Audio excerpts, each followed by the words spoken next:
O tratamento da disfunção erétil ao longo da história.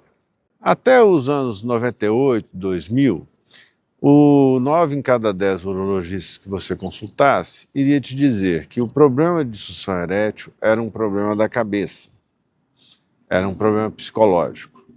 E você seria indicado para tratamentos psicológicos ou, na falha desses, seria declarado que você era impotente, o peso chegou ao final da vida útil dele e você não teria mais condição.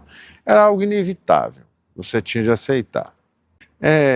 Em 1983, durante um congresso da American Urology Association, teve um colega nosso, mais um herói da história da medicina, que, diante de toda a plateia de médicos na plenária, ele injetou um medicamento vasoativo no próprio pênis e teve uma ereção rígida na frente dos colegas. Dessa forma, mesmo durante a palestra, ele manteve a ereção e mostrou aos colegas que a ereção não dependia de uma questão da cabeça, dependia do seu estado mental. Na verdade, o pênis é um órgão que reagia às medicações como qualquer outro órgão. Pois bem, essa foi a base para o tratamento das drogas injetáveis para a disfunção erétil, um tratamento que foi muito útil, era o único tratamento que você tinha entre os anos 80 e o final dos anos 90. Paralelo a isso, nós tínhamos uma outra coisa acontecendo. O laboratório da Pfizer, do Reino Unido, começou a pesquisar um medicamento para angina, para aquela dor no peito causada por isquemia do coração. Essa angina, ela vai e volta, né? Quando você tem um exercício físico mais intenso, demanda mais do coração, você tem a obstrução da coronária e você tem uma dor que dura aí, é rápida, mas normalmente os pacientes precisam usar os nitratos. Até então, o único medicamento que você tinha para isso eram os nitratos, que eram de uma concorrente da Pfizer. Pois bem, eles começaram a pesquisar um inibidor de PDE5, que aumentava a concentração de óxido nítrico nas células. E acreditavam que com isso eles poderiam melhorar a angina. Pois bem, quando eles foram para as pesquisas clínicas no início dos anos 90, os pacientes relataram que não melhoravam em absolutamente nada a angina, mas tinham ereções. E assim, os enfermeiros, os médicos que estavam participando da pesquisa, eles observavam comportamentos estranhos. Esses pacientes tomavam medicamento e deitavam de barriga para baixo, para esconder a ereção. Outros pacientes, eles não queriam devolver o medicamento de jeito nenhum. Eles queriam continuar com as pílulas que sobraram, que levaram para casa, que sobraram, para poder usar depois. E tinha até esposa que ia lá para saber que raio de medicamento era esse que eles estavam dando para o seu marido, para tratar a angina, que o marido estava tendo ereções. Pois bem, o pessoal da Pfizer foi muito inteligente, viu essa questão e direcionou então para um tratamento de disfunção erétil, o medicamento que eles estavam pesquisando. Esse aí é a origem do Viagra. Então a patente do Viagra e a comercialização começam em 1998. E graças ao efeito vasodilatador do Viagra, os pacientes têm ereção normalmente com ele. Teve muita pesquisa em cima disso no período.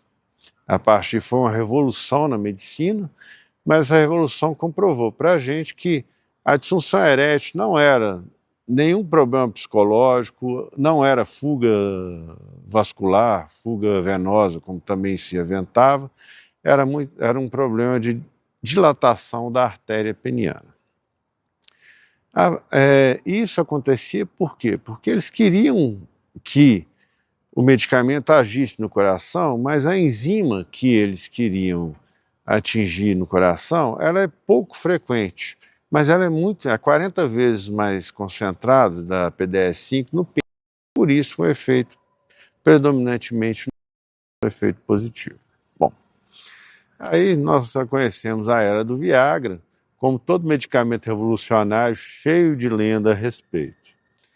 Então, um adendo a respeito, todo aquele folclore de que a sildenafila causava morte para pacientes e tudo isso não se comprovou na prática.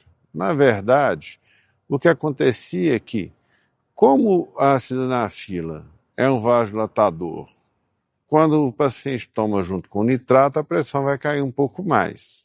Mas nada daquele terror que foi colocado ao longo dos anos e que tem muita gente que ainda carrega.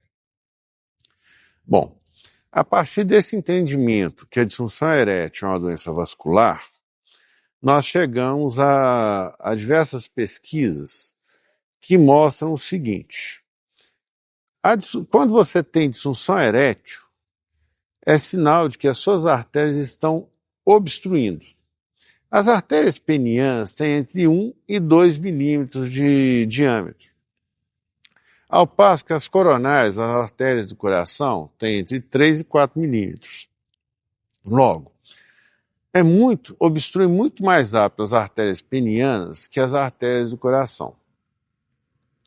Disso decorre o seguinte: se você tem uma disfunção erétil, você precisa abrir o olho, que você pode ter também uma aterosclerose coronariana, que eventualmente é significativa. Você precisa passar pela propedêutica com o cardiologista, porque eventualmente você pode vir a infartar no futuro, você pode ter uma lesão cardíaca que precisa ser tratada. Tem uma outra questão nisso aí. Tratar de disfunção erétil evoluiu de apenas dar uma injeção ou dar um comprimido, no início ali nos anos 2000, para hoje ser um tratamento muito mais sistêmico. Como a disfunção erétil compartilha com a coronariopatia as mesmas causas, os tratamentos são similares. Então vamos lá por uma graduação de importância. Se você tem dislipidemia, você tem o colesterol muito alterado, principalmente o LDL elevado, você está sob o risco de tanto obstruir as artérias do coração quanto obstruir as artérias penianas.